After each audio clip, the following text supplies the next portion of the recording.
Bien, ya estamos grabando. Vamos a comenzar. Bien, ¿qué tenemos hoy? Vamos a revisar primero la solución de la tarea 8.2, la que entregaron el lunes, ¿sí? Recuerden, ahorita están trabajando en la 9.1. Esa se entrega el viernes. No he calificado la 8.2, pero bueno, ya recibí las soluciones de quienes enviaron, de quienes van a enviar. Ya de una vez vamos a revisar la solución y más tarde la subo a Classroom. Dejen presentar la pantalla.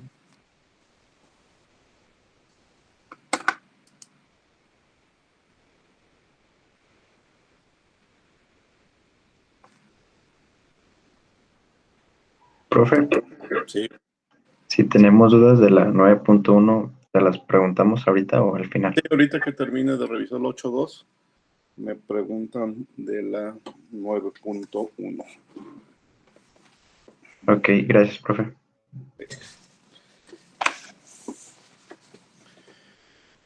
Bien, entonces la 8.2 fueron dos preguntas. Vamos a revisar la primera. Nos dan el volumen molar parcial de benceno. Que está en mezcla binaria con el ciclohexano. Entonces nos piden una expresión del mismo volumen molar parcial, pero para el ciclohexano.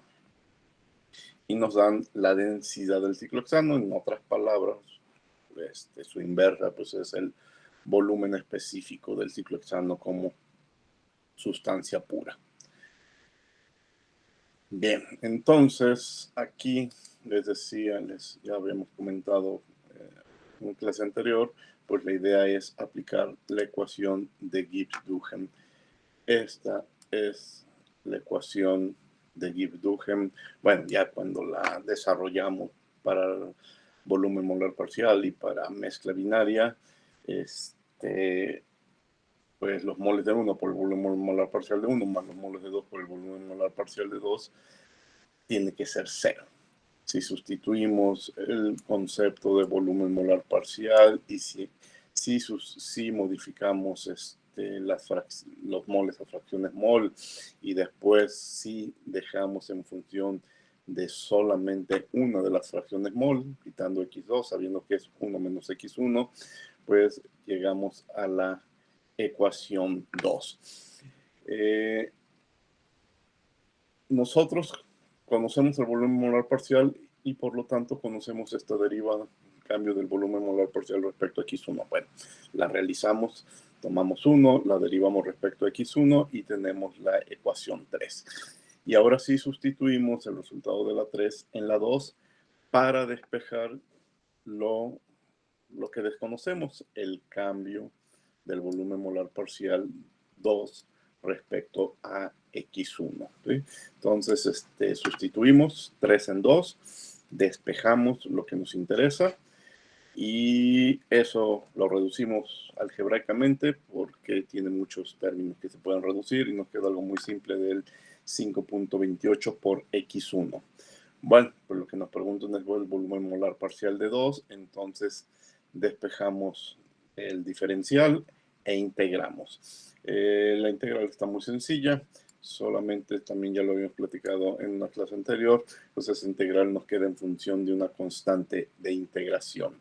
Para resolver esta constante de integración, analizamos qué sucede en una situación límite con el volumen molar parcial 2.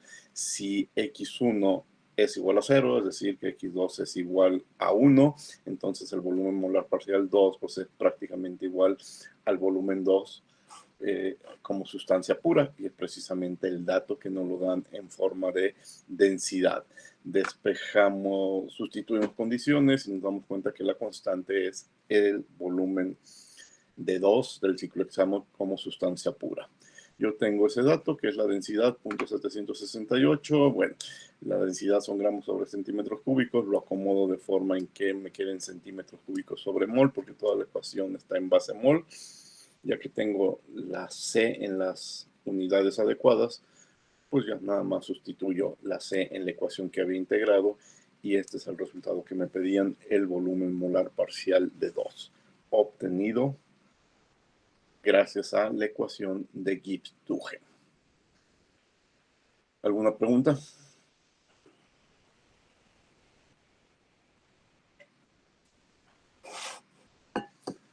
Vamos al siguiente. El siguiente nos da una tabla de porcentajes, masas de etanol y la densidad de la mezcla. Bueno, primero nos platican que tenemos una mezcla de etanol y agua a 20 grados centígrados, entonces para diferentes mezclas con diferentes porcentajes de tanto de etanol como de agua, pero siguiendo los porcentajes de etanol, tenemos densidades de la mezcla.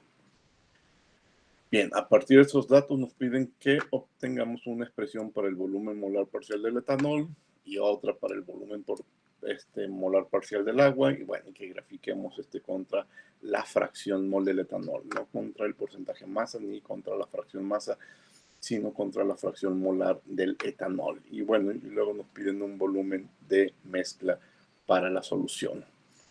Vamos por lo primero. Lo primero es modificar las unidades de los datos que me dan. Si me dan un porcentaje masa, ese porcentaje masa lo convierto en una fracción mol. Básicamente con esta ecuación, la relación de fracción masa entre masa molar, entre fracción masas totales, entre masas molares totales, nos da la fracción mol de 1. La fracción mol de 2, pues ya sale por diferencia a la unidad. Entonces, con los datos de esta columna, obtengo la columna, con los datos de la primera columna, obtengo la columna 3 y 4. Luego, tengo una densidad gramos sobre mililitros y los tengo que convertir a volumen específico, mililitros sobre mol. Entonces, esos gramos por mililitro los multiplico por una masa molar promedio de la mezcla. La masa molar promedio de la mezcla es diferente en cada renglón porque depende de las fracciones mol. Entonces, bueno, aquí no escribí una columna para la masa molar promedio, pero bueno, la utilizo para el cálculo del volumen específico de la mezcla. Entonces ya tengo fracción mol 1 y volúmenes específicos de la mezcla. Ya que la tengo en las unidades adecuadas y las variables adecuadas, empiezo a hacer el cálculo de volumen molar parcial. Bueno, no, antes tengo que graficar. Tengo que graficar X1 contra volumen molar parcial. Bueno, en realidad yo no grafiqué, metí los datos a la calculadora y encontré la ecuación. ¿Sí? Se podían evitar la gráfica o otra opción era graficarlos en el Excel, y el Excel también ya a partir de esa gráfica te da la ecuación, y es una ecuación con una dispersión, una R al cuadrado igual a 1, entonces es una ecuación prácticamente perfecta para esos datos. Entonces, tengo ya una ecuación de B minúscula en función de fracción 1 de X1. La convierto a una B mayúscula, ya que la tengo en forma de B mayúscula de volúmenes, no de volúmenes específicos. Me sigue quedando en función de fracciones mol. La dejo en función de moles, no de fracción mol. Ya que tengo B, volumen, B mayúscula en función de moles, entonces ahora sí llevo a cabo la derivada de ese volumen respecto a los moles de 1, manteniendo el resto de las propiedades constantes, básicamente los moles de 2. Y esta ecuación es la derivada, el resultado de la derivada. La simplifico, es el siguiente renglón, y ya que la simplifiqué lo más posible, la regreso a fracciones mol. ¿Sí? La simplifico, la vuelvo a simplificar porque hay varios términos. Por ejemplo, aquí me quedó en función de X2, y como voy a graficar respecto a X1, pues quito sustituyo el 1 menos x1, que es igual a x2, para finalmente tener mi expresión del volumen molar parcial 1 solamente en función de x1. Y esa es una de las ecuaciones que voy a graficar. Repito, bueno, no repito, vuelvo a hacer otra derivada parcial, pero ahora respecto a los moles de 2, a partir de la ecuación de B. Es un procedimiento un poco más sencillo porque prácticamente no aparece N2. Simplifico, regreso a fracciones mol y me fijo que nada más aparezca x1, lo cual directamente ya solamente me queda en función de x1. Y este es el segundo resultado del inciso A, que es el volumen molar parcial de 2 en función exclusivamente de x1, y ese par de ecuaciones que están encerradas son las que voy a graficar respecto a x1. Entonces sustituyo diferentes valores de x1 y esta es más o menos estas son las gráficas que obtengo. Esta de arriba, bueno, no se ve muy bien, pero con los círculos es el volumen molar parcial 1, y esta de abajo, que tiene como símbolos triángulos, es el volumen molar parcial 2. ¿Sí? Utilizo una sola escala de 0 a 60, no se cruzan. Bueno, los valores para el volumen molar parcial 1 están entre 12 y 20 más o menos de 20. Los del volumen molar parcial 2 están entre 50 y 60. Entonces lo hago con la misma escala y nunca se cruzan esos valores, y bueno, lo hice para diferentes puntos, perdón, x1. El inciso B me pedía el volumen de mezclado, pero en un punto en particular, para la mezcla equimolar, es decir, x1 igual a 0.5 y x2 igual a 0.5. De las diferentes ecuaciones que tenemos para calcular volúmenes de mezclado, nos lo piden para volumen específico, no para volumen, o B mayúscula. Encuentro que es el sumatorio de xi por los volúmenes molares parciales menos los volúmenes específicos. Desarrollo este sumatorio para los dos componentes, x1, la diferencia de volumen molar parcial y volumen específico para uno, y luego algo similar para 2. Conozco x1 y conozco x2 porque me lo piden en punto 5. De la primera tabla que yo escribí, conozco los volúmenes como sustancia pura. Es decir, me voy a aquí es para ¿quién es uno es etanol, aquí es para etanol puro, y aquí arriba es para agua pura, ¿sí? Bien, sustituyo esos valores. Otra opción es que también los pueden leer de los extremos de la tabla. Para construir esta gráfica, pues yo tenía otra tabla, entonces también pues es prácticamente el mismo valor. Se puede leer en los extremos. Para x1, aquí está el 0, para x2, aquí está el 0. Bueno, de ahí saco este 58.36 y este 18.05.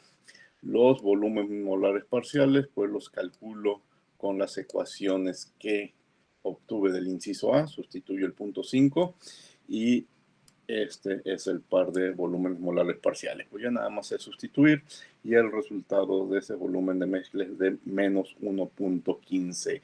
Quiere decir que cuando hago una mezcla equimolar de agua y etanol, el volumen ocupado va a ser menor. Algo que ya habíamos platicado al inicio de este tema, con ese ejemplo con el que iniciamos del 20 más 50, que no dio 70, dio menos. Pues bueno, aquí ya con números reales nos damos cuenta que efectivamente da menos. Bueno, y esta fue la tarea 8.2. ¿Preguntas?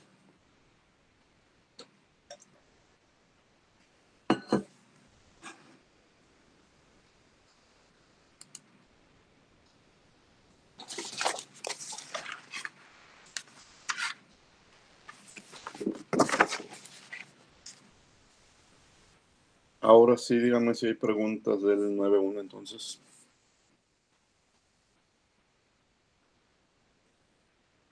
Yo tengo una, profe. Y dime.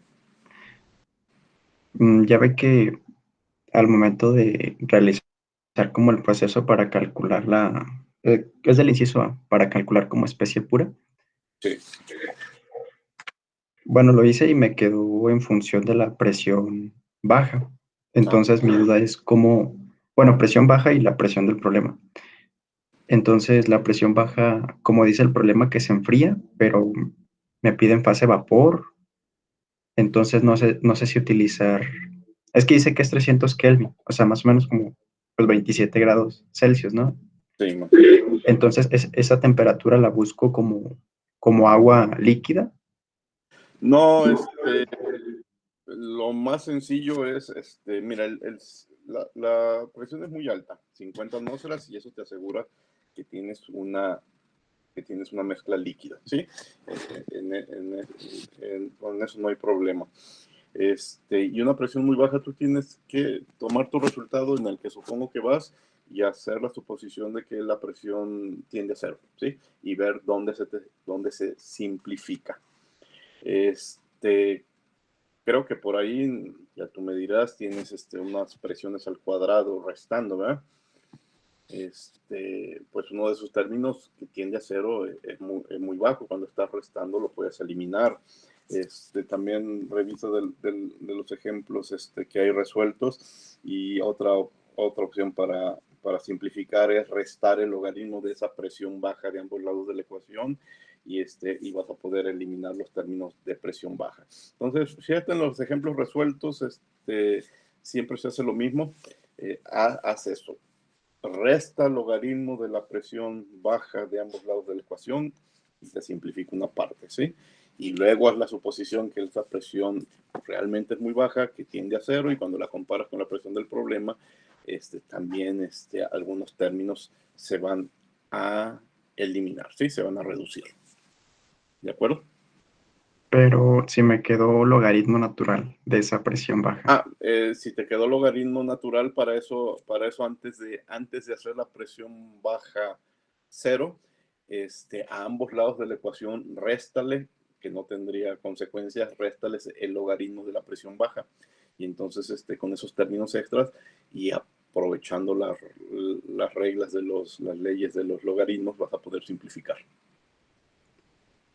Creo que ya. Es que ya vi como en el lado, bueno, en un lado le dejé como logaritmo natural del coeficiente, Ujú. y al otro lado, como también tengo logaritmo, pues le saco exponencial de los dos lados, ¿no? Y ahí puedo decir que tiende a cero y sería solamente Bueno, uno, ¿no?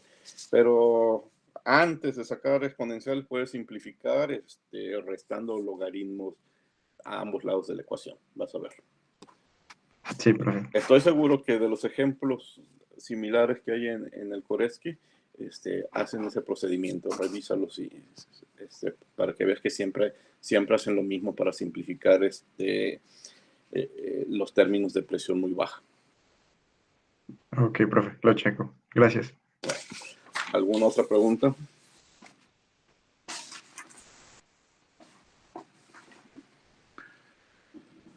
Bueno, si no hay preguntas, vamos a continuar con los temas de hoy. Antes de entrar específicamente a los temas de hoy, dejen quitar esta pantalla y quitar la tarea. Les dije que les iba a mostrar unas ecuaciones, bueno, unos programas en Excel que me encontré. Bueno, antes de eso, dejen platicarles de dónde salen. Hay un libro de termodinámica que a veces utilizo, no es de los libros que tengo de base, pero es la termodinámica de Elliot y Lira. Bueno, aquí tengo el libro, quizás lo conozcan, este libro de la termodinámica de Elliot y Lira. Bueno, tienen un sitio web, y en ese sitio web tiene una gran cantidad de programas de lo que va haciendo a lo largo del texto, y algunos de esos programas que son generales, que no son para algún caso en particular, para un ejemplo en particular, son estas tablas que les voy a mostrar.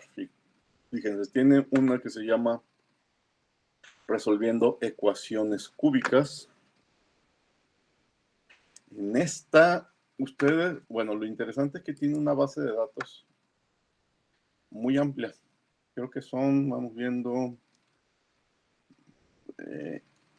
como 469 sustancias, ¿sí? Y para todas estas sustancias tenemos datos de temperatura crítica, presión crítica, factor acéntrico, coeficientes para calcular el CP, coeficientes para calcular la ecuación de Antoine y muchos datos más. Entonces, de esa base de datos va a tomar información y ustedes aquí lo único que tienen que hacer es elegir la sustancia. Por ejemplo, si elijo acetileno, lo que está marcado en amarillo es lo que yo puedo modificar. Puedo modificar la presión, puedo decir, a ver, tengo acetileno, quiero información de acetileno a 30 bares, pero a 500 grados Kelvin, ¿sí? Y entonces ya aquí empieza a aparecer, bueno, me lo resuelve con dos ecuaciones, me lo resuelve con la de Swap, Reddish-One y con la de Peck-Robinson, y aquí están los resultados, la Z, la densidad, bueno, me lo reporta en forma de densidad, no de volumen específico, la densidad de la sustancia en base másica, kilogramos sobre metro cúbico, pero luego también me hace la conversión en forma de volumen molar en metros cúbicos por kilomol. Y aquí están los tres resultados que obtendríamos con Reddish-One y aquí los tres resultados que obtendríamos con Peck-Robinson. Nos da algunos resultados intermedios como la presión reducida y la temperatura reducida. Nos da los datos con los que hizo los cálculos, que fueron la masa molecular, los temperatura y presión crítica y el factor acéntrico. Entonces, prácticamente así para cualquier sustancia importante, este programa nos permite hacer cálculos de la ecuación cúbica. ¿Qué otra les voy a pasar? Bueno, ya todas estas están, ahorita les muestro, ya todas estas están en Classroom, todos estos archivos. Esta otra nos permite calcular propiedades de una mezcla utilizando la ecuación de Peck-Robinson. Aquí está más difícil de entender dónde están los resultados. Bueno, tú tienes que, en este par de celdas, escribir la temperatura y la presión a la que quieres la información, ¿sí? Bueno, y no es para cualquier mezcla, está bastante limitado, nada más te permite jugar con argón, CO2, monóxido de carbono, etano, metano, metanol, nitrógeno, oxígeno, propano y agua. Entonces, si tú tienes una mezcla que incluya estas sustancias, tú aquí tecleas cuántos moles tienes de cada una de estas sustancias. Y ahorita en principio estoy dejando todo en cero. Cuando pongo todo en cero, fíjense los resultados, prácticamente todos marcan error de división entre cero. Pero pues me puedo inventar un problema. Puedo decir que tengo 2 moles de monóxido de carbono, 8 moles de CO2, 1 mol de nitrógeno y 1 mol de oxígeno. Entonces ahora sí ya tengo la mezcla de cuatro sustancias. En esta parte de aquí me da fracciones mol, muchos de ellas aparecen cero porque no existen en la mezcla en la que estoy pensando, y está el cálculo de las fugacidades como sustancia pura. Y aquí aparecen resultados para la mezcla, la Z, la entropía de la mezcla, la energía de la Gibbs de la mezcla, la energía interna de la mezcla, el volumen de la mezcla, en fin, hay mucha información. Resultados parciales para todo eso. Aquí están las temperaturas pseudocríticas, presiones pseudocríticas, pseudo reducidas para la mezcla. Y aquí esta parte trae los resultados de la solución de la ecuación cúbica de Peck-Robinson para esta mezcla.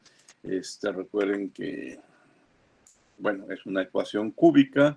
Hay que elegir la raíz real, y con la raíz real, que es esta raíz A2, calcula el punto 84, que aparece aquí como punto 84, y con eso hace el cálculo de todas las propiedades. Por aquí abajo está todo lo que necesita para sus cálculos. Datos de temperatura crítica, de presión crítica, de factores céntricos, de capacidades caloríficas, y por aquí están los datos de parámetros de interacción binaria. Es decir, aquí sí toma en cuenta los datos de interacción binaria. Algunos son cero, pero donde aplique, donde exista, donde se tenga información de ese parámetro de interacción binaria, lo toma en cuenta para el cálculo, ¿sí? Hay que revisarlos la primera vez para ubicar los resultados. No está fácil la primera vez de entender dónde está cada cosa, pero ya que le entiendes, pues no se te lo olvida. Aquí está la R que utiliza, en qué unidades lo utiliza, las condiciones de referencia para hacer sus cálculos, ¿sí? Bueno, entonces también les comparto ese programa. Por aquí está otro para hacer cálculos de la ecuación de Antoine. Aquí hay una buena cantidad de sustancias, bueno, no son tantas, son como 58 sustancias, los parámetros de Antoine. Entonces lo único que tú puedes hacer es modificar la temperatura. Yo quiero parámetros de Antoine a 250 grados centígrados, y se modifican todos los resultados. Te da resultados a la vez para todas las sustancias. Bueno, 250 grados centígrados, si se fijan, todos los resultados me dieron en rojo. Quiere decir que no está entre los límites en los cuales ecuación de Antoine funciona. Más bien, déjenme escribir 25 grados centígrados, y si se dan cuenta ya hay resultados en negro. Esos sí están entre los límites permitidos para esa sustancia. Hay unos resultados en rojo, pero bueno, se supone que para butanol nunca voy a hacer cálculos de Antoine entre a 25, tienen que ser entre 72 y 107. Cada sustancia, de acuerdo a su naturaleza, pues tiene los límites entre los cuales puedes hacer cálculos, y la ecuación te marca en rojo cuando son situaciones que no se pueden dar y que no está entre el rango de temperaturas permitido, pero los resultados en negros sí podrían ser utilizados en cálculo. Por ejemplo, aquí el hexano te permite entre menos 30 y 170. Si le cambio esto a 150, el hexano te sigue dando un resultado válido. Bueno, entonces aquí está esta otra tabla para calcular ecuaciones, resultados obtenidos a partir de la ecuación de Antoine. Este otro programa que se llama Steam Vapor nos permite, haría el equivalente de tener la tabla del Cengel, la tabla 4, la 4 o la 5, la 4. Te va a dar datos del agua, nada más para el agua, para el vapor de agua. Lo único que puedes modificar es temperatura y volumen. Lo malo de este programa es que no te permite teclear la presión que tú quieras. Es como tener, les digo, la tabla 4 del Cengel, pero no la 5. Entonces, por ejemplo, yo puedo modificar la temperatura a 400 grados Kelvin, y el volumen a 0.001, si así fuera mi problema. Y bueno, pues aquí me da datos de densidad, de entalpía, de energía interna, de entropía, pero datos extras que no vienen en las tablas del Cengel, como por ejemplo energía de Gibbs, capacidades caloríficas, coeficientes de Joule-Thomson. Profe, Sí, dime. perdón que lo interrumpa. No sé si puede hacer su pantalla un poquito más grande, por favor. Déjame ver, no mucho. Bueno, sí, con el zoom de esto, ¿eh? Pero el tamaño, ¿así se ve mejor? Sí, ya, gracias. Bueno, Entonces les decía, muchos datos sobre vapor. El único pero es que nada más puedes teclear temperaturas y volúmenes, no puedes teclear presiones. Por ejemplo, si te quieres acercar a la presión, a una presión, pues tendría que ser por prueba y error. Entonces, sustituiría a la tabla 4 del Cengel, pero no a la 5. Bien, pero de algo va a servir serviría en algunos ejemplos. Aquí viene otro programa que es para cálculos con la ecuación virial. Vean.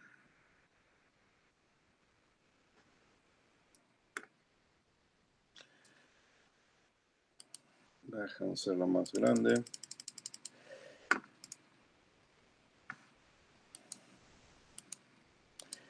Bien, todo lo que está en azul tú puedes modificarlo. Nada más que necesitas tener la información. Aquí está la ecuación virial para esta mezcla de nitrógeno y que será butano, creo que sí. Y quien utilizó estos datos, pues tecleó la temperatura crítica de ambas sustancias, la presión crítica de ambas sustancias, el factor acéntrico de ambas sustancias. Aquí sigue en azul el volumen crítico, pero el volumen crítico ya no hay que teclearlo, el volumen crítico ya lo calcula la tabla. Y aquí está la Z crítica, también la Z crítica, el volumen crítico lo calcula, pero la Z crítica no. La temperatura crítica sí lo calcula, la presión crítica sí lo calcula. Yo esperaría que calculara la Z crítica, pero no. Hay que introducirla. Dejen ver. Sí, hay que teclear la Z crítica, pero el volumen crítico no. Bueno, todo lo que está en negro ya lo calcula, las temperaturas reducidas y los valores para la mezcla. Hace cálculos de la B0, la B1 y las B reducidas. Recuerden que eso nosotros lo podremos obtener de unas tablas que están en los apéndices del Koresky. Y bueno, aquí está toda la información que necesita para hacer su cálculo. Nosotros, porque iríamos bueno, también aquí tenemos que teclearle la temperatura de nuestro problema, la presión de nuestro problema en megapascales, y si tenemos el parámetro de interacción binaria se lo damos, si no lo dejamos en 0. Y pues básicamente vamos por un volumen de la mezcla, que nos lo da en forma de volumen crítico. Bueno, más bien, como es una mezcla, nos hace cálculos a diferentes fracciones mol y nos grafica en esta otra pestaña el resultado. Y entonces más bien estaríamos leyendo resultados de la gráfica. ¿Sí? Me queda una duda de la Z crítica.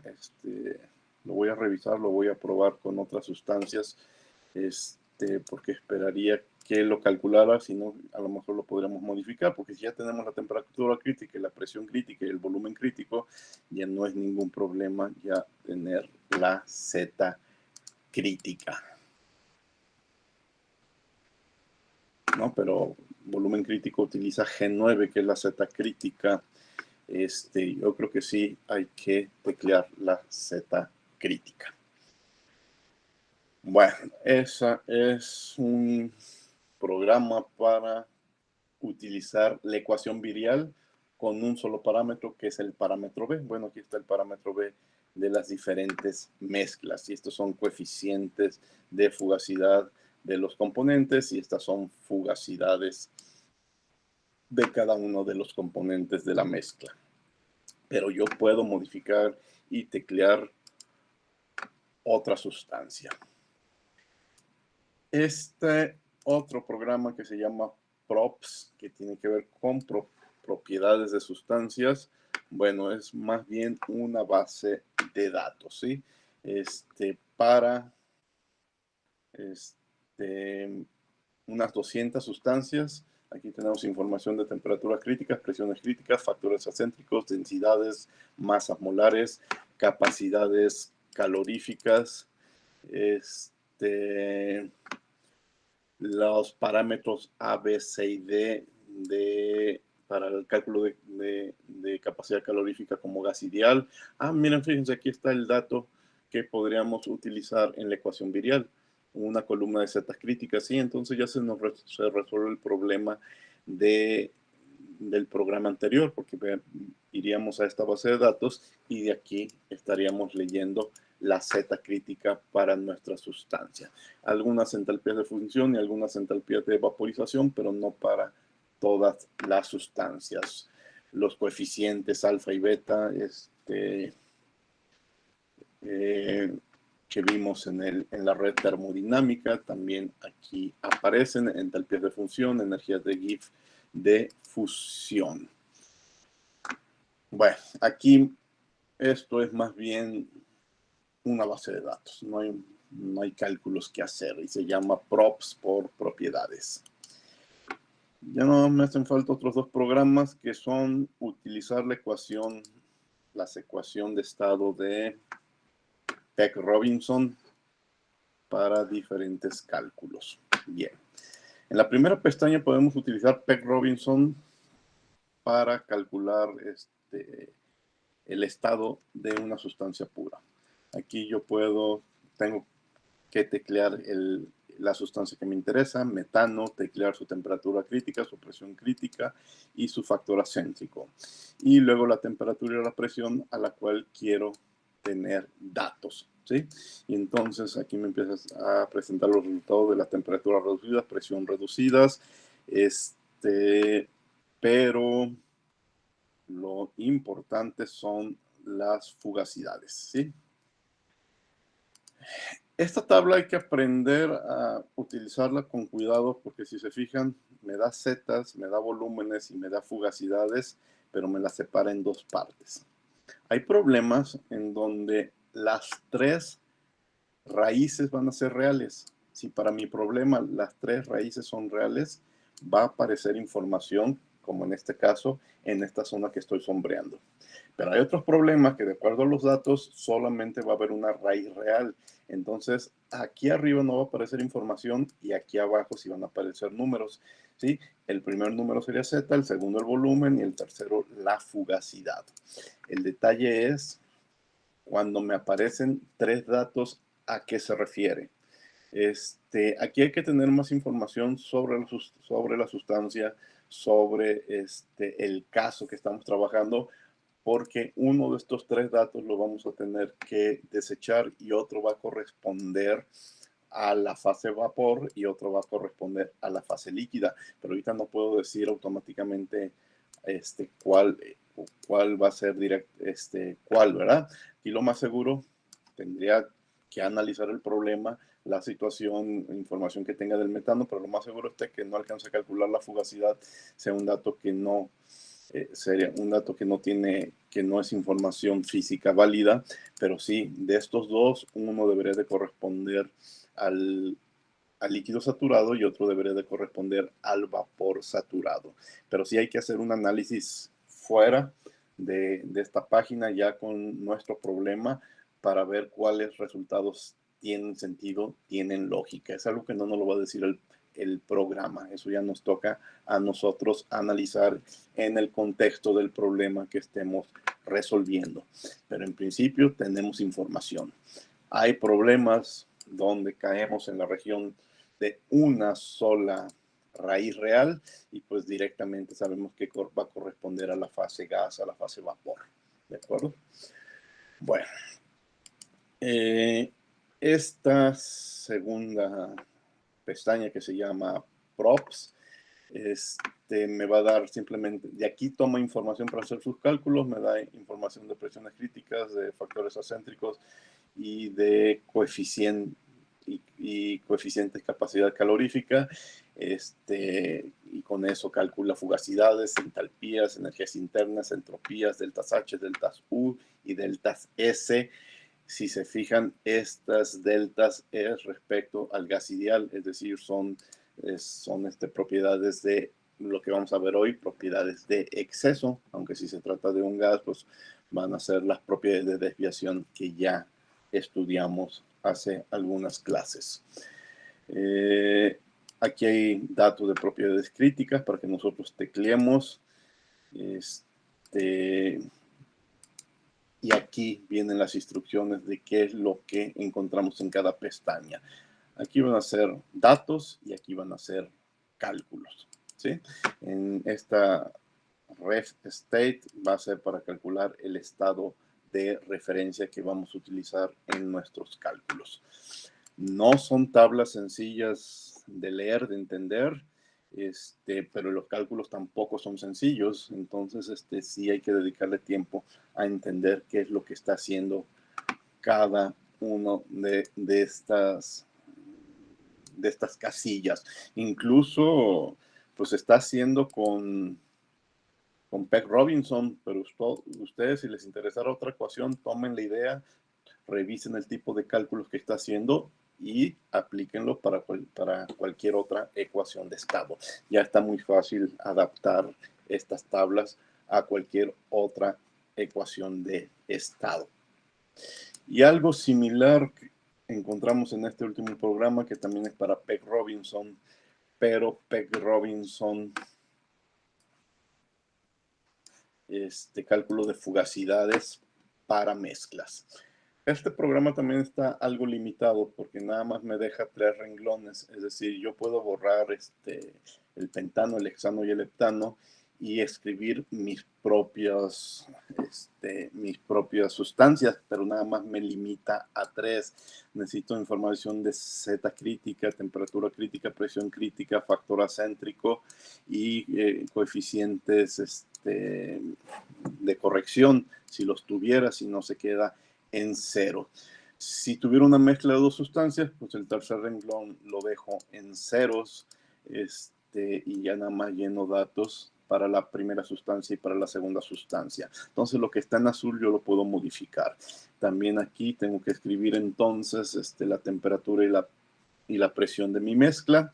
Bueno, si tengo otras sustancias también lo podría modificar. La R no la tendré que modificar. Y entonces aquí me empieza a dar de nuevo resultados de Z, de volúmenes, de fugacidades, coeficientes para cada uno de los componentes y coeficiente de fugacidad y fugacidades en megapascales para cada uno de los componentes. De nuevo, los resultados están separados en 2 zonas. Esta zona que estoy sombreando, van a aparecer resultados cuando las 3 raíces son reales y esta zona de abajo van a aparecer números cuando la solución solo tenga una raíz real. ¿Qué podría modificar aquí? Bueno, ahorita para no mover los componentes, podría modificar la temperatura, por ejemplo, subirla a 500. Si se fijan, cuando la subí a 500, esta zona de 3 raíces reales desaparece y aparecen resultados en la zona de abajo, una sola raíz real. Cuando aumenté la temperatura, ya no estoy en zona de equilibrio entre líquido y vapor, ya estoy en una zona en donde solamente tengo vapor y eso corresponde a una sola raíz real, ¿sí? Voy a subir la presión a 1 megapascal. Sigo teniendo solamente resultados en una sola raíz real. Le voy a subir a 5 megapascales, sigue igual, a 10, sigue igual. Bueno, le voy a bajar a 1 megapascal, pero voy a bajar la temperatura a 300 grados Kelvin, a 200 grados Kelvin, ¿no? Nada más tengo una raíz real, entonces tengo que bajar bastante la presión, por ejemplo, 0.5. Ahora sí, ya estoy en la zona de 3 raíces reales, ¿sí? Es un gran avance, un ahorro de tiempo tener esta información rápido a la mano, pero recuerden, sigue haciendo falta el análisis de qué significan estos números, qué significa, uno va a ser, recuerden que ya son resultados para la mezcla. Esto que está aquí es para la mezcla. Esto que está aquí son para los componentes individuales, pero uno tiene que ver con el líquido saturado y otro tiene que ver con el vapor saturado. ¿De acuerdo? Bueno, y todo esto utiliza la ecuación de estado de Peck-Robinson. Aquí vienen las instrucciones. Casi todas estas tablas, nunca lo leí, pero dicen que las casillas están protegidas para no moverle accidentalmente algún cálculo importante y que dejen de ser funcionales los programas. Dice solamente las casillas en azul las puede cambiar el usuario.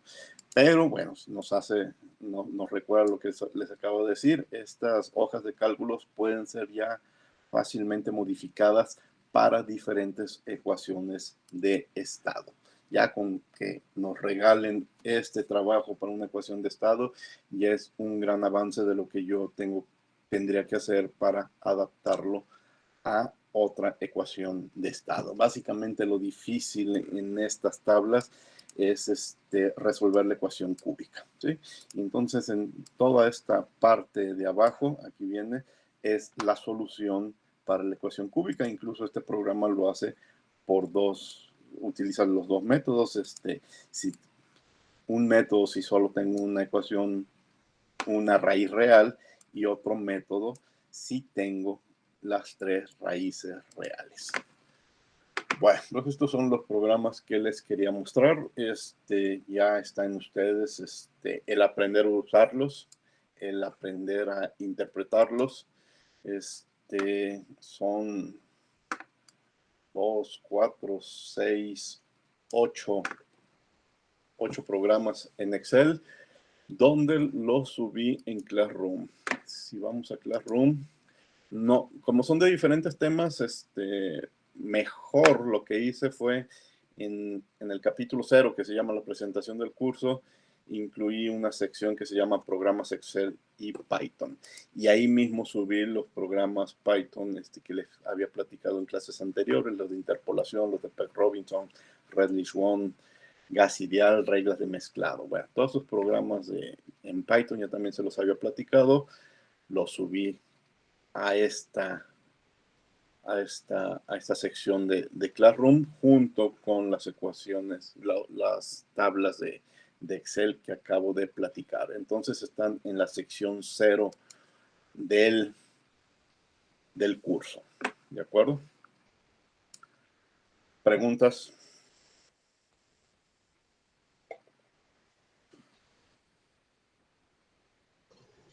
Todo claro, maestro. Bueno, pues ya quedan ustedes que les den uso y que le dediquen tiempo a entenderlos. Ahora sí vamos a los temas del día de hoy. Bueno, esto es parte de los temas porque incluye cálculos de fugacidad. ¿En qué nos quedamos? La clase anterior platiqué cómo calcular fugacidades para especies puras, pero fue en una plática teórica general.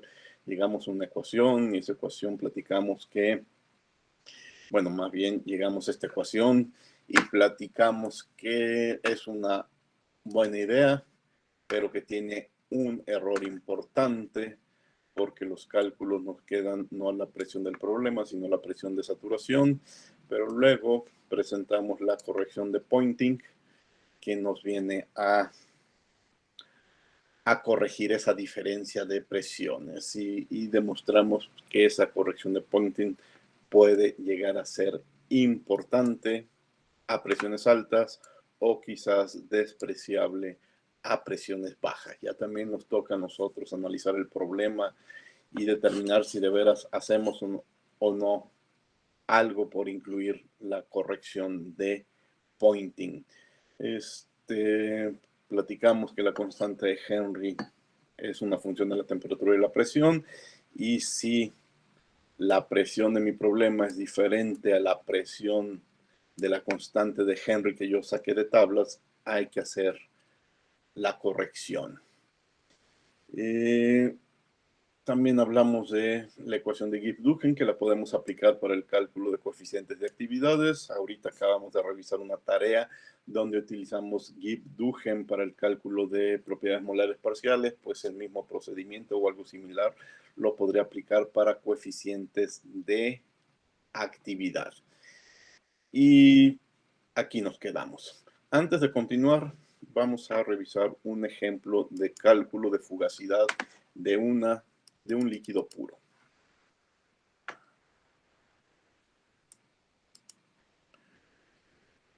Determine la fugacidad de la acetona líquida a 100 bar.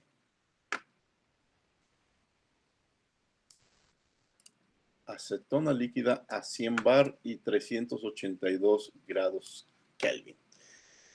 Sabemos que el volumen molar de ese líquido es de 73.4 centímetros cúbicos por mol y podemos suponer que este dato es constante a diferentes presiones, es independientemente de la presión. Bueno, entonces la ecuación que acabo de platicar, la que incluye la corrección de Poynting, es la que me va a permitir calcular la fugacidad de un líquido puro. Para eso necesito calcular un coeficiente de fugacidad, una presión de saturación y resolver esta integral que es la corrección de Poynting, que incluye un volumen específico. El volumen específico me lo dan y me dicen que el volumen específico no depende de la presión. Entonces puedo realizar esta integral considerando que el volumen es una constante. Y aquí está en este corchete, en esta función exponencial, el resultado de la integral. Bien, necesito entonces básicamente dos datos para seguirlo. Lo demás ya lo tengo. La presión de saturación y el coeficiente de fugacidad. Aquí en rojo está el cálculo de la presión de saturación con Antoine. Voy a las tablas, como las que acabamos de ver en el Excel, y busco el coeficiente A, el coeficiente B y el coeficiente C de la ecuación de Antoine para la acetona. Sustituyo a 382 grados Kelvin y encuentro que la presión de saturación es de 4.64 bar. Así de fácil. Luego, necesito un coeficiente de fugacidad. Esto está en verde. Me voy por el camino fácil. Voy a utilizar los datos de Lee Kessler de los apéndices 7 y 8 del Koreski. Para eso necesito una temperatura reducida y una presión reducida. La temperatura reducida, pues es la temperatura del problema, 382 entre la temperatura crítica.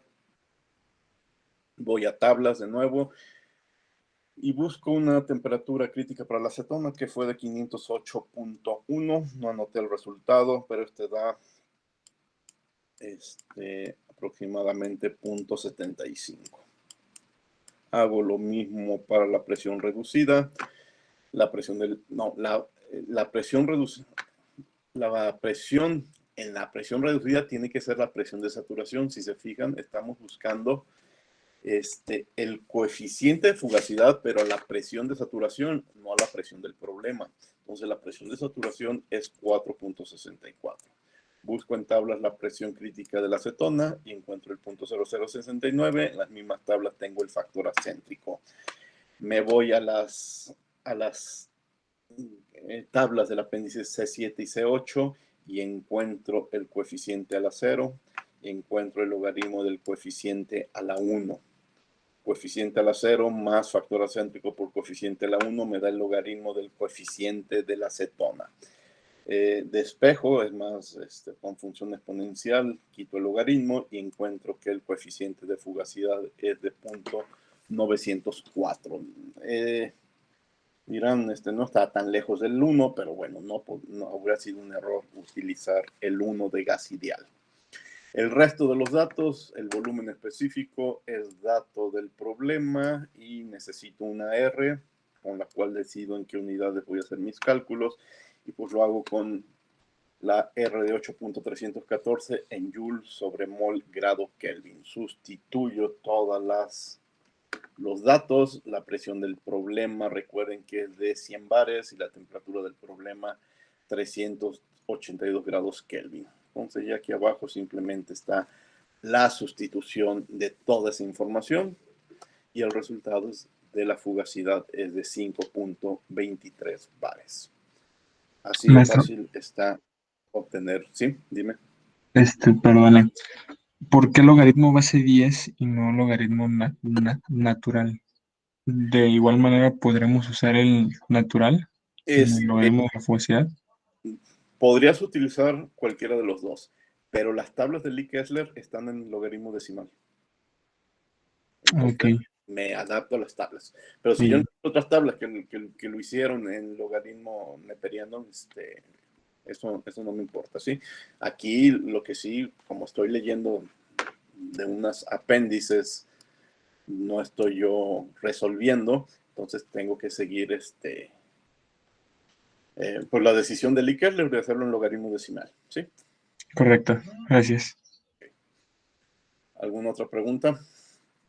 Este problema, al final quizás no fue tan complicado porque B salió de la integral como una constante, ¿sí? La versión más complicada de este problema es que B no sea una constante, sea una función, sea una expresión que sale de una ecuación de estado y tengamos que integrar. Pero bueno, eso sería una integral extra en este procedimiento, ¿sí?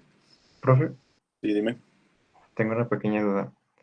¿Se acuerda cuando queríamos, bueno, hicimos el proceso con la ecuación de Van der Waals, en donde el volumen era, bueno, es cúbica, ¿no? Una ecuación cúbica, Sí, y se derivaba respecto al, se cambiaba el diferencial de B por el de P, ¿no? Algo así. sí, Y, por ejemplo, hay ecuaciones en las cuales tanto la presión como el volumen no se pueden despejar tan fácil. sí. En ese caso, ¿qué sería lo recomendable? ¿Hacerlo en función de P, hacerlo en función de B?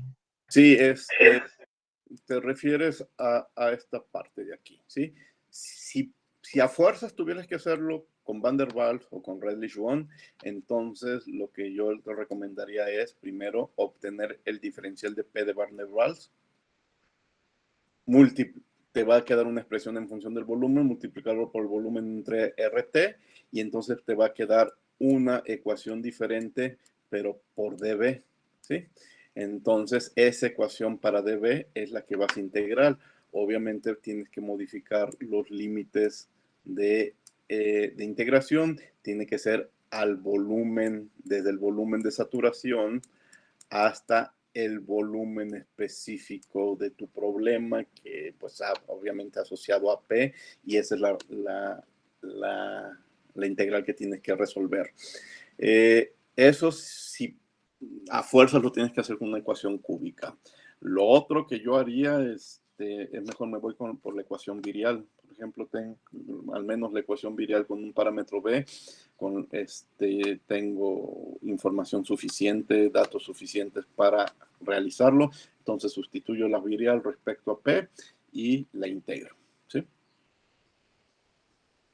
Ah, ok. Gracias. Okay. Pero sí, si a fuerzas tiene que hacer la de Van der Waals, por ejemplo, pues entonces el problema, y que ya por ahí lo debes de tener en tus apuntes o en Classroom, está obtener el diferencial de P de Van der Waals y mejor integrar. Incluso yo creo que esa integral ya por ahí está ya hecha en algún ejemplo que vimos aquí, ¿sí? Bueno, ¿qué sigue? Bueno, ¿qué sigue? Pues calcular coeficientes de fugacidad, pero para mezclas líquidas. Y antes de ese tema tenemos que hacer un repaso. Les decía en la clase anterior, ¿recuerdan las funciones de desviación? Una función de desviación era la entalpía de mi gas real menos la entalpía de ese mismo gas, pero considerado como gas ideal, a la misma temperatura y a la misma presión, ambos cálculos. Y entonces una entalpía de desviación nos decía la entalpía a T y P, que tanto se desvía la real de la ideal. Si el resultado es cero, es porque nuestra entalpía de nuestro problema se puede considerar sin problemas como gas ideal. Bueno, esa idea de entalpía de desviación la pudimos también aplicar para entropía de desviación. Obtuvimos algunas ecuaciones. Tenemos gráficas y tablas para leer estas entalpías de desviación. Y la idea es la misma, que tanto se aleja mi entalpía real de la entalpía como gas ideal. Pero el concepto de funciones de desviación es exclusivo de fase gaseosa, ¿sí? De gases, de vapores. Así como está planteado, no lo podemos aplicar para líquidos o para otras fases. Pero la misma idea yo la puedo aplicar para cualquier fase. Y entonces esas funciones de desviación se renombran y las llamaremos propiedades de exceso. Una propiedad de exceso es la diferencia entre el valor real de una propiedad y el valor hipotético que tendría si fuera una solución ideal. Aquí le llamo solución ideal, pero en solución ideal meto cualquier fase. Una mezcla de gases sería una solución. Mezcla de gases ideales sería una solución ideal. Una mezcla de líquidos ideales que siguen la regla de Lee-Kessler o que siguen la ley de Henry sería una solución ideal, pero también una aleación ideal de sólidos sería una solución ideal. Hablando de propiedades de exceso. Las propiedades de exceso se aplican para cualquier fase. Entonces, es la misma idea de las funciones de desviación, pero generalizándola a cualquier fase. Entonces, bueno, primero la nomenclatura. ¿Cómo distingo una propiedad de exceso? Con un supraíndice de E mayúscula. Entonces, cualquier propiedad K, cualquier propiedad termodinámica K, de exceso es la propiedad real menos la propiedad ideal. Bueno, pero hay un detalle extra. Como ya voy a hablar de soluciones, de mezclas, tiene que ser a la misma temperatura, a la misma presión y a la misma composición, ¿sí? Entonces, la comparación con la parte ideal tiene que ser a la misma temperatura, a la misma presión y a la misma composición. Y así puedo hablar de volumen de exceso, entalpía de exceso, entropía de exceso, energía de Gibbs de exceso, cualquier propiedad termodinámica de exceso. Y no es más que la diferencia del caso real con el caso ideal. Pero, aquí hay un pero muy interesante, más bien,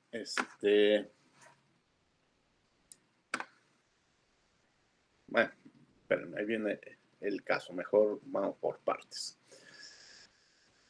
Si estoy en líquidos, la K ideal, yo tengo dos caminos para calcularlo. El estado de referencia de Henry o el estado de referencia de Lewis-Randall. Con gas no tengo problema, con gas siempre lo haré como gas ideal, pero con líquido tengo diferentes opciones, Lewis-Randall o Henry. En general, bueno, tengo Lewis-Randall, tengo Henry o tengo gas ideal y voy a tener otras situaciones y estaría con sólidos, pero esas no las vamos a platicar. ¿Sí? Ahora, otro detalle que aparentemente complica esto, pero bueno, a ver que no es la gran cosa. El concepto de propiedades de exceso también lo podemos aplicar con propiedades molares parciales. Fíjense, aquí está una propiedad molar parcial de exceso. Dirán, ¿y eso cómo es? Bueno, pues la misma idea. Tu propiedad molar parcial real menos tu propiedad molar parcial como solución ideal. Es decir, existe un volumen molar parcial en exceso que es igual al volumen molar parcial menos el volumen molar parcial ideal. Y tengo una energía de Gibbs molar parcial de exceso, que es la energía de Gibbs real menos la energía de Gibbs ideal. Y aquí sí es donde quiero distinguir que va a haber dos tipos de propiedades. Ya lo habíamos platicado en algunas clases. Les dije, guárdenlo para el futuro. Pero el volumen molar parcial y la entalpía molar parcial ideal de cualquier sustancia es 0. En cambio, aquí quizás me hace falta hablar de la entropía la entropía molar parcial de exceso, que es igual a la entropía molar parcial menos la entropía molar parcial ideal. Esta parte ideal, ya la hemos platicado, a causa de la entropía, es diferente de cero. En otras palabras, el volumen molar parcial en exceso es igual al volumen molar parcial. La entalpía molar parcial en exceso es igual a la entalpía molar parcial. Pero para G y para S no es cierto. La G molar en exceso es la G molar menos la G molar parcial ideal. Eso me va a separar las propiedades en exceso en dos partes. Bueno, antes de eso, ¿tiene sentido definir una propiedad en exceso para especies puras? Pues sí, serían similar a las propiedades de desviación. La propiedad en exceso es la K pura, pero real, menos la K ideal, ¿sí? Y en solución, pues, bueno, más bien, otra forma de reescribir esa K de exceso para la sustancia pura, por ahí tenemos una ecuación en donde la K de la mezcla menos el sumatorio de todos los participantes es igual a la K, ¿sí? Entonces, también podemos calcular propiedades de exceso en función de propiedades de mezcla. Y aquí les repito, tengo algunas propiedades de mezcla que son cero y hay otras propiedades de mezcla que no son cero, ¿sí? Entonces, nuestras propiedades termodinámicas se dividen en dos clases. Las de clase 1, aquellas que su propiedad de mezclado ideal es cero. Es decir, la entalpía, el volumen, y bueno, nunca lo hemos utilizado, pero también aplica para la energía interna. Como la propiedad de mezclado es cero, pues la propiedad de exceso es simplemente la propiedad de mezclado. Nada nuevo, no necesito nada nuevo para hacer cálculos de propiedades de exceso. Pero, sin embargo, están las propiedades termodinámicas de clase 2, en donde va a entrar la entropía y la energía de Gibbs, en donde la parte ideal no es cero. Y tenemos unas ecuaciones que vimos hace algunas clases. Entonces, la propiedad en exceso es la energía de Gibbs de mezclado menos la energía de Gibbs de mezclado ideal. Y tengo ecuaciones para esta parte ideal. Sí, ya las habíamos visto. Son unas ecuaciones que estaban solamente en función de fracciones mol. Es esta ecuación. Regrésense algunos 2, 3 clases atrás y vimos que la energía de mezclado, la energía de Gibbs de mezclado era una ecuación en función nada más de las fracciones mol. RT, el sumatorio de todas las fracciones mol por el logaritmo de todas las fracciones mol. ¿Sí? Y dirán, ¿y todo esto qué tiene que ver con mi objetivo, que es el cálculo de fugacidades de mezclas? Miren, el cálculo de fugacidades tiene que ver con un delta G. ¿Sí? Un delta G molar parcial. Recuerden que G molar parcial es el potencial químico. Y esta diferencia en nuestra definición del equilibrio químico, en la definición de la fugacidad, está relacionado con la fugacidad.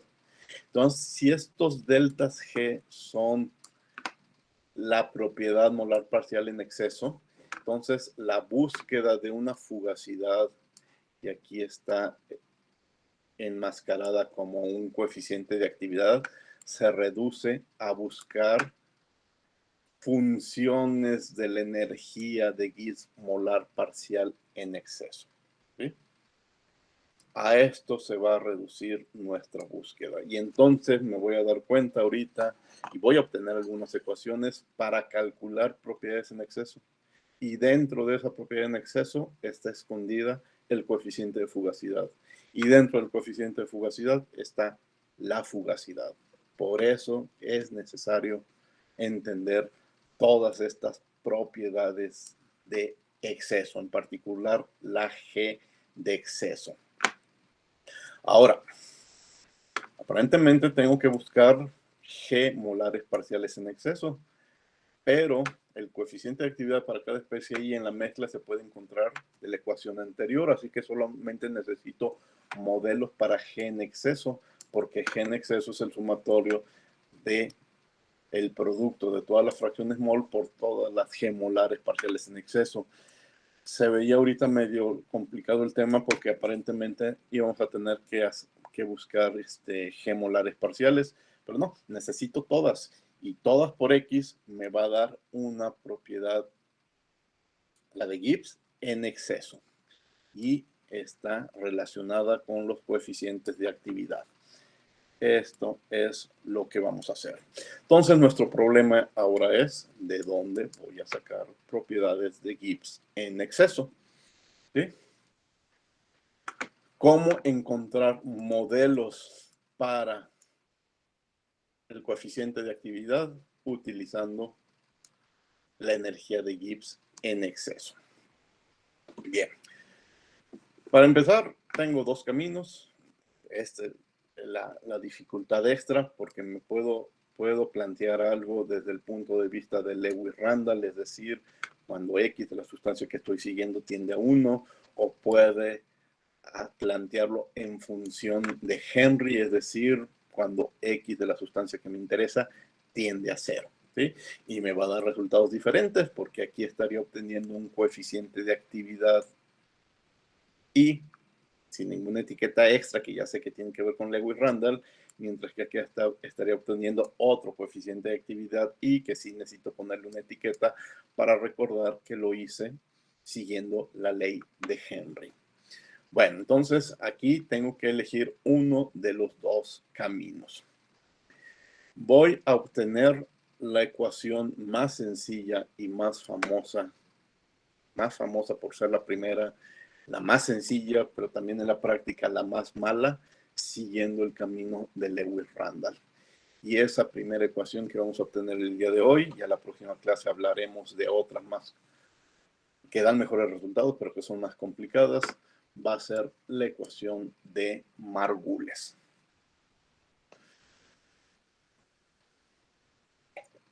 El modelo más simple que hace todo lo que acabo de platicar, aunque todavía no quede muy claro, es una ecuación que la vamos a llamar la ecuación de Margules de un solo parámetro. ¿Por qué va a existir ecuación de Margules de dos o más parámetros? Sí, sí va a existir, pero eso lo platicamos el viernes. La idea es muy sencilla. Piensen en una mezcla binaria de dos especies, el líquido A y el líquido B, y que siguen el estado de referencia de Lewis-Randall. El coeficiente de actividad debe de satisfacer dos condiciones. Si la fracción mol de A tiende a 1, entonces, y por lo tanto XB tiende a 0, estoy en un extremo, tengo una solución ideal. Pero si me voy al otro extremo, XB es igual a 1, por lo tanto XA es igual a 0 o tiende a 0, también tengo una solución ideal. Bueno, pues en esos dos extremos, la energía de Gibbs en exceso es 0, porque no tengo mezcla. ¿Sí?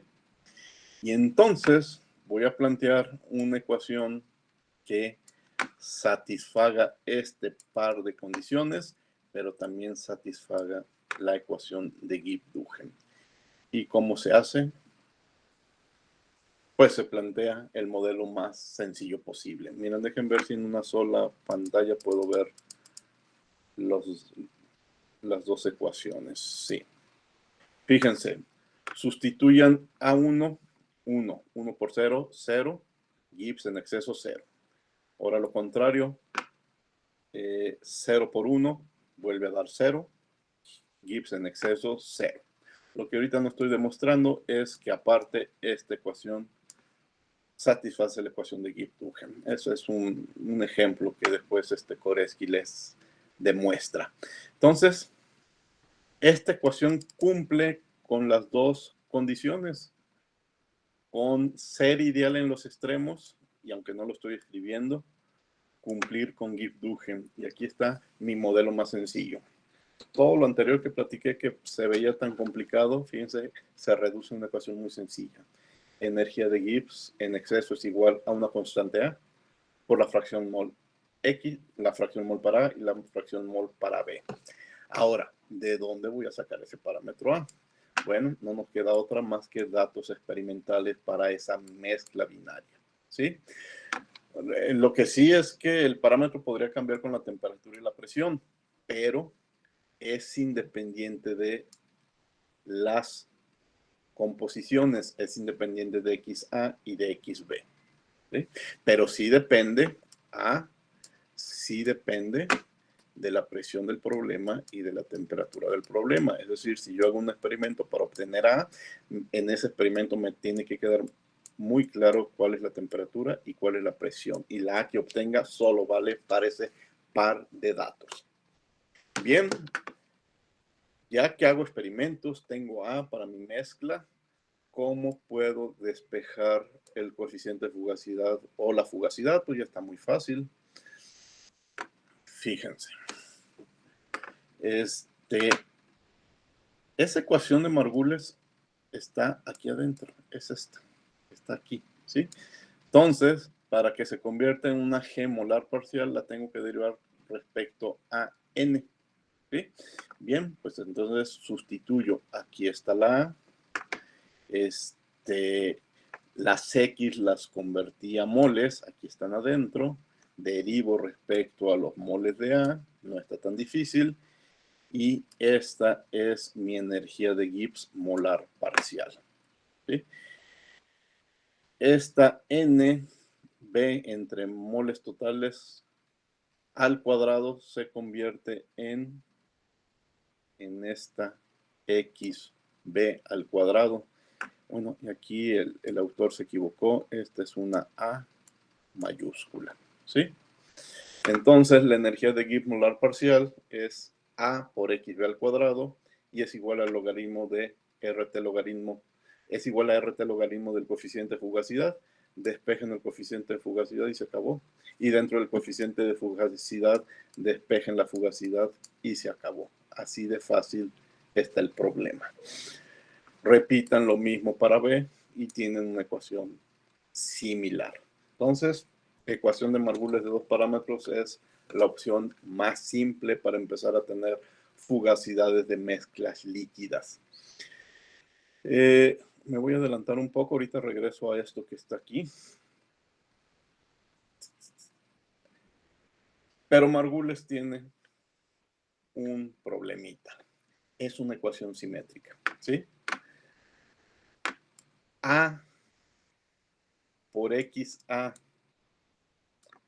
por XB me va a dar siempre un par de curvas simétricas.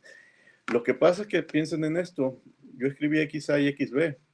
Si lo hago al revés, da el mismo resultado. Si en vez de llamarlo XA le llamo XB y en vez de llamarlo XB le llamo XA, es la misma ecuación, no hay diferencias. Entonces, una solución, la solución para A, es una imagen de espejo de la otra solución, la solución para B. Y dirán, ¿y eso qué tiene de malo?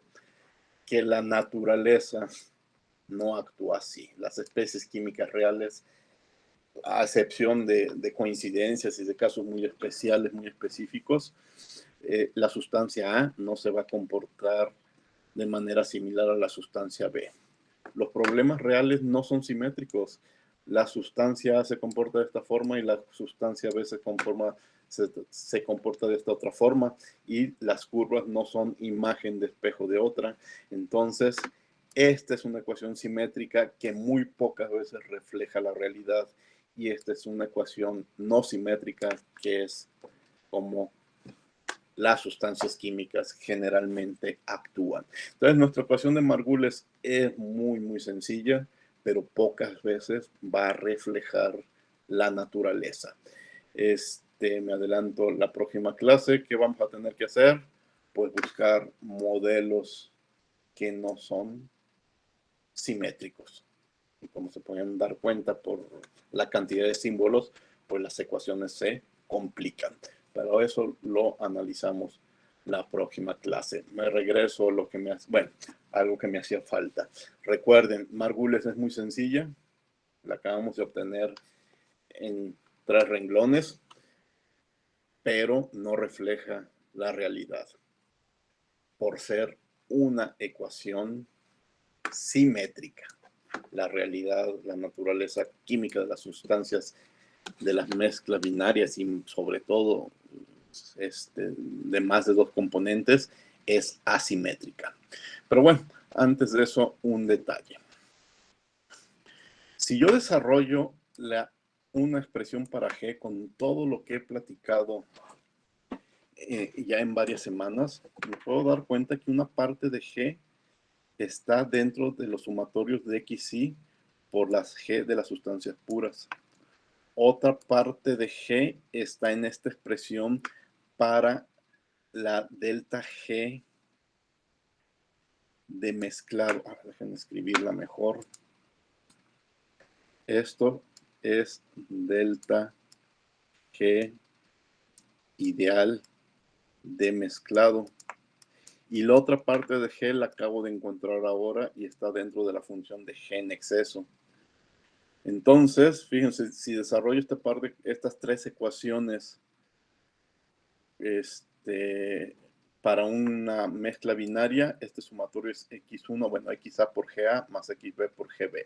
Y este sumatorio es XA por logaritmo de XA más XB por logaritmo de XA. Y Margules es A por XA más XB. Fíjense, voy a graficar por separado las 3 partes de G y van a ver qué información estamos obteniendo.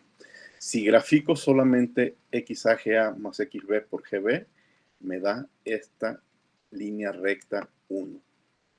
Si grafico 1 y 2, es decir, el sumatorio de X1 por G1 más la delta G de mezclado, me va a dar esta curva, ¿sí? Y si le añado a la gráfica la última parte de la ecuación de Margules, me va a dar otra curva, pero una curva diferente, que es la curva que está hasta abajo. ¿En qué coinciden todas esas líneas y curvas?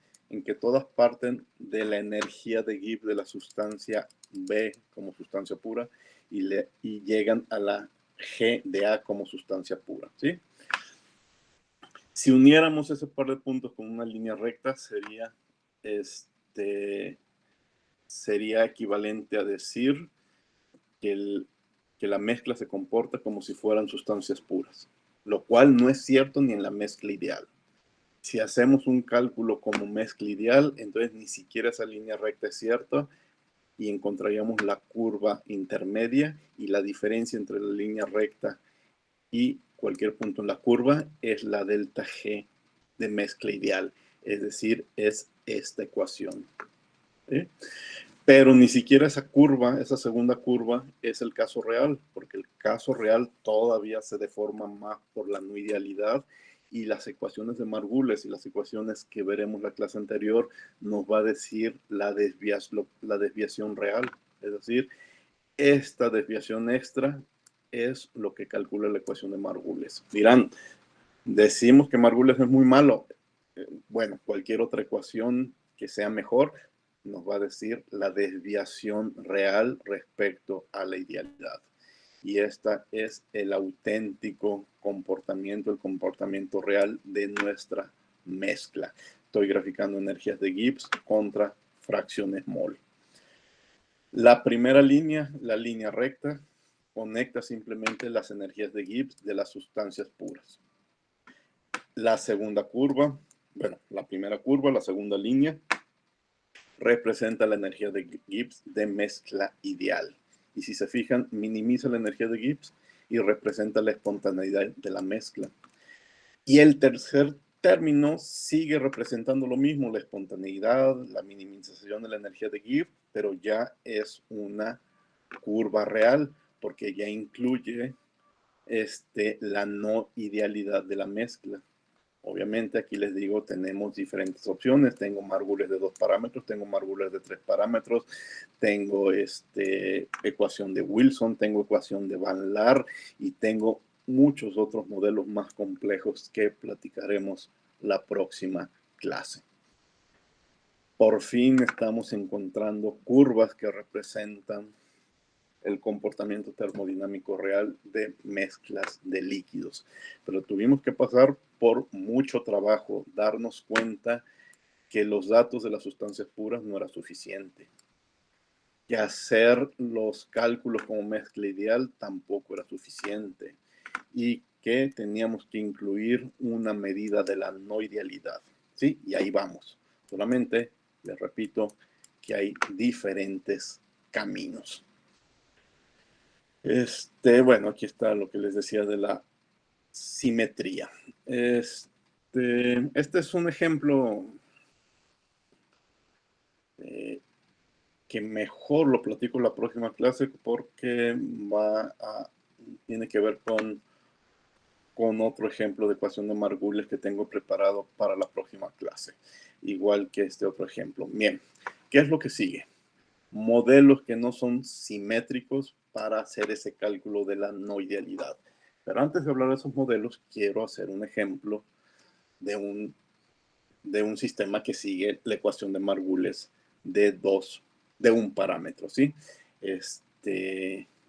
Lo haré el viernes. Y ya que haga ese ejemplo, pues aprovecho para platicar estos dos ejemplos que son ejemplos resueltos del Koreski, con el que voy a empezar la clase del viernes. No es de los ejemplos resueltos del Koreski, pero aprovecho para hablarlos.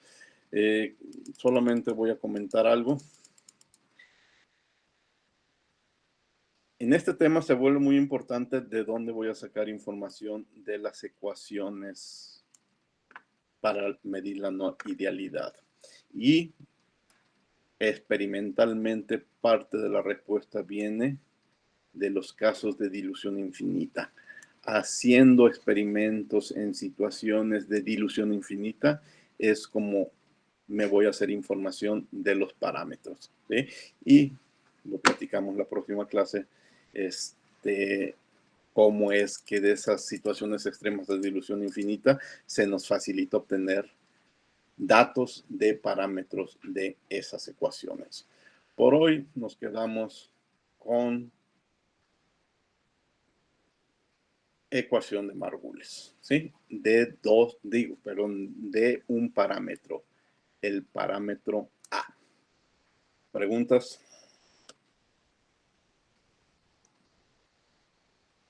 En mi caso, no, maestro, solamente podría platicar con usted al finalizar la clase. A ver, se cortó un poco tu voz, no escuché bien. Ok. Sí, podría platicar con usted al finalizar la clase. Ah, sí, ahorita Gracias. que terminemos me esperas. Profe, Sí, dime. tengo una pequeña duda.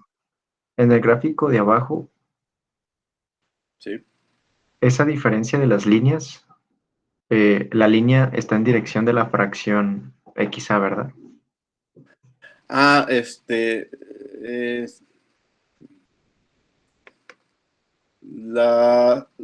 las flechas no tienen nada de especial.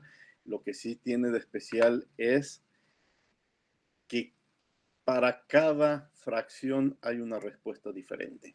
Vamos suponiendo que aquí es x1, creo que es más o menos como 0.4, ¿sí? En x1.4, es decir, esta línea roja que estoy dibujando, esta sería la delta G de mezclado ideal, ¿sí? Es muy diferente a la delta G de mezclado acá más o menos en 0.9, ¿sí? La delta G de mezclado depende de la composición, ¿sí? Y bien, lo mismo podemos decir para la energía de Gibbs en exceso. La energía de Gibbs en exceso es grande en 0.4, es más pequeña en 0.9, también depende de la composición. Esta gráfica está construida a una presión y a una temperatura, pero todo lo que leas va a ser diferente en función de la fracción mol o de la composición que en la que te hagan la pregunta, ¿sí? Aquí los extremos es B puro y A puro. Aquí a la mitad es la mezcla equimolar 0.5, y en cada punto hay una delta G de mezclado ideal diferente, una G en exceso diferente. Dependen de la composición, ¿de acuerdo? Y lo que estarías leyendo aquí abajo es G, y pues también obviamente G de la mezcla depende de la composición. ¿Por ahí va tu pregunta? Sí, profe. Sí, gracias. Solo una cosa. Esa diferencia es para obtener estos datos del cambio de como la G, ¿no? Y es más viable de se puede decir como método gráfico a obtenerlo así con fórmulas. No, va a ser con fórmulas más sencillo, ¿sí? Aunque luego lo verás en los problemas propuestos del Koreski, si no tienes ecuación y alguien te regala los datos de laboratorio, los datos experimentales de estas curvas, pues no te queda otra más que trabajar con la curva, ¿verdad? Pero si tienes la ecuación, pues trabajas con la ecuación. También depende de la situación. A veces vas a tener datos gráficos que obtienes para tu sistema y a veces vas a tener ecuaciones, ¿sí? Ok, profe. Gracias. Sí, también fíjense en los problemas de otros temas que hemos visto. A veces tenemos los mismos de la tarea, a veces nos dan una gráfica y hay que extraer los datos de la gráfica. En otros problemas nos dan una ecuación y nos piden que los datos que saquemos de esa ecuación los llevemos a una gráfica. Podemos ir en los dos sentidos dependiendo de la información disponible, ¿sí? Bueno, pues creo que ya es todo lo que vamos a platicar hoy. Dejar de presentar su lectura. Ya terminamos con la lectura el día de hoy. Tienen el resto del día para subir la lectura. Yo creo que yo el fin de semana voy a revisarlo. Ya para el lunes tengan la información de cómo les fue en esa actividad que ya se termina. Ya estamos a punto de terminar este capítulo 9. Todavía nos falta del curso un capítulo 10, pero les había dicho que el examen era hasta el 9 nada más. Entonces ya podemos empezar a pensar en el examen. Aunque los temas siguen, las aplicaciones, la parte de reacciones químicas, vamos a tener tiempo de avanzarle un poco más que otros semestres. El examen ya lo podemos empezar a planear.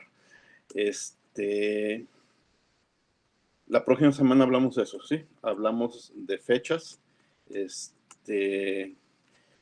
Como todavía nos queda junio, la fecha del examen, la puedo colocar en varias fechas, entre varias fechas, ser flexible, pero necesito su opinión, que me digan si lo quieren más hacia el final de junio, cuando también se les carga de otras clases, o si lo quieren hacia mediados, o si lo quieren lo más pronto posible.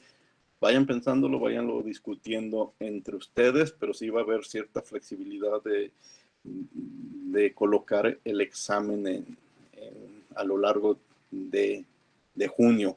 Si algo les conviene a ustedes, me lo dicen, ¿de acuerdo? Pero la próxima semana platicamos de eso. ¿Alguna pregunta que tengan? No, profe, gracias, todo bien. Bueno, voy a dejar de grabar.